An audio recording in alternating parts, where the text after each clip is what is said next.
Hello students. तो कल आपका बीएसटी का पेपर है, तो उसी से रिलेटेड मैं आपको कुछ बस बातें बताना जा रहा हूँ कि जब आप पेपर करो तो किस तरीके से आपको उसको करना है, किन किन बातों का ध्यान रखना है। ठीक है। सबसे पहली बात एक तो ये है कि जो आपको 15 मिनट्स मिलेंगे पढ़ने के लिए, आप उसमें कोशिश करना जो आपके 1 मार्कर हों मैक्सिमम आप उनको टिक कर पाओ, मतलब उनको आप एक बार अच्छे से रीड कर लेना, तो वो आपके 15 मिनट्स उन 20 क्वेश्चंस को करने में काफ़ी हेल्प कर देंगे। दूसरी बात, आप जब आंसर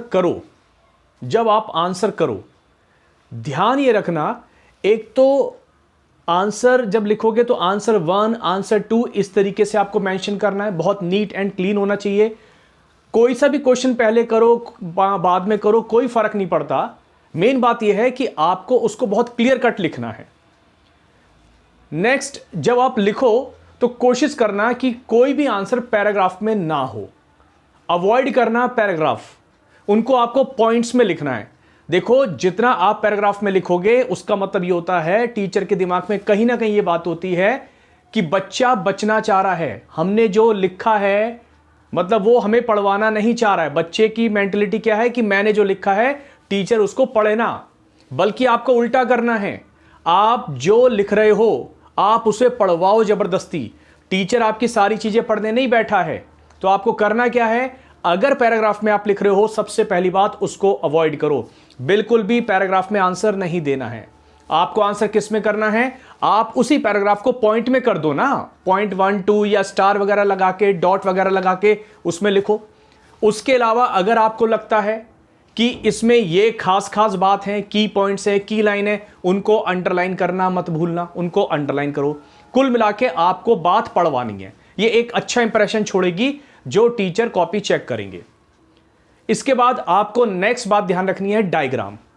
डायग्राम आप जरूर बना के आना। मान लीजिए किसी के फीचर्स पूछ रहा है, किसी की इंपॉर्टेंस पूछ रहा है, कहीं पर भी अगर डायग्राम बैठ सकते हैं। और डायग्राम में ये नहीं बहुत क्रिएटिविटी दिखानी है, सिंपल सपोज फीचर्स पूछे कि मैनेजमेंट के फीचर्स बताइए, तो कोई नहीं, बीच में हमने यहां बीच में लिखा फीचर्स और उसके चारों तरफ हमने उसके सर्कल बना के फीचर्स लिख दिए। उसके बाद आप उसे एक्सप्लेन कर दो या फ्लो मतलब ब्रांचेस वगैरह बना दो, लिख दो। कुल मिला के आपको डायग्राम से रिप्रेजेंट करना है, ये भी टीचर पे एक अच्छा इंप्रेशन छोड़ेगा कि आपको डायग्राम से अपने आंसर जरूर बताने हैं। नेक्स्ट, कई बार बच्चों को लगता है कि इसका जो आंसर है हमारे को आता तो है लेकिन आता कम है और नहीं जो आता है वो ज्यादा है, तो इसे नहीं करें, वो ज्यादा बढ़िया है। मतलब वो क्वेश्चन को छोड़ना मंजूर है लेकिन करना मंजूर नहीं है, ये काम मत करना। या कई बार बच्चों के दिमाग में ये होता है कि अगर हमने ये क्वेश्चंस लिखा, कुछ गलत सलत लिख रहे हैं, तो हो सकता है वहां टीचर पता नहीं जब हमारे इस क्वेश्चन को पढ़ेंगे तो हंसेंगे। कुछ बच्चों के दिमाग में ये बात होती है, ये सारी बातें आप दिमाग से निकाल दो। वहां जो टीचर बैठे हैं वो आपको नंबर देने के लिए बैठे हैं आपकी सही बात पे। आपने क्या गलत लिखा उसके नंबर नहीं मिलेंगे, लेकिन क्या सही लिख रहे हो उसके नंबर आपको जरूर मिलेंगे। वो ढूंढ लेगा आपने जो भी सही चीजें लिखी हैं। अगर किसी क्वेश्चन का आंसर आपको पूरी तरह नहीं आता, कोई बात नहीं ना, कुछ ना कुछ पॉइंट्स तो आते होंगे, आप उसको कनेक्ट करो, लिखो जरूर। देखो, बहुत सिंपल सा एग्जांपल देता हूं। आप क्रिकेट मैच आप में से बहुत लोग देखते होंगे, अगर एक बॉलर जिसको बैटिंग नहीं आती वो पहुंच जाता है जब क्रीज पे, और अगर वो खड़ा भी रहे, कुछ रन ना बनाए, तो भी रन ऑटोमेटिकली बनने स्टार्ट हो जाते हैं। आप क्रीज पे रुको तो सही। तो इसी तरीके से आप पेपर को अटेम्प्ट करो तो सही, छोड़ो मत। अरे छोड़ दिया तो नंबर तो वैसे ही जीरो हैं, कम से कम कुछ लिखोगे तो उम्मीद तो है कि कुछ ना कुछ मार्क्स आपको जरूर मिलेंगे। तो कोशिश करिएगा, आपको छोड़ना कुछ भी नहीं है, लिखो जरूर, जितना भी आता हो, थोड़ा बहुत आता हो, आप थोड़ा बहुत ही चाहे उसको लिख के आना। नेक्स्ट, केस स्टडी, बहुत इंपॉर्टेंट वाली बात है।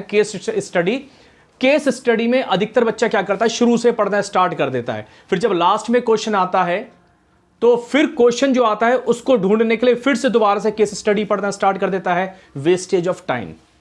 आप सबसे पहले केस स्टडी का क्वेश्चन पढ़ लो नीचे जाके कि पूछा क्या गया है।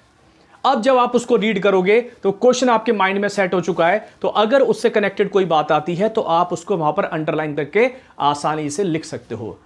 तो केस स्टडी में आपको ध्यान देना है, क्या पूछा गया है, लाइन वगैरह कोट करने के लिए बोला गया है तो बिल्कुल कोट कीजिएगा।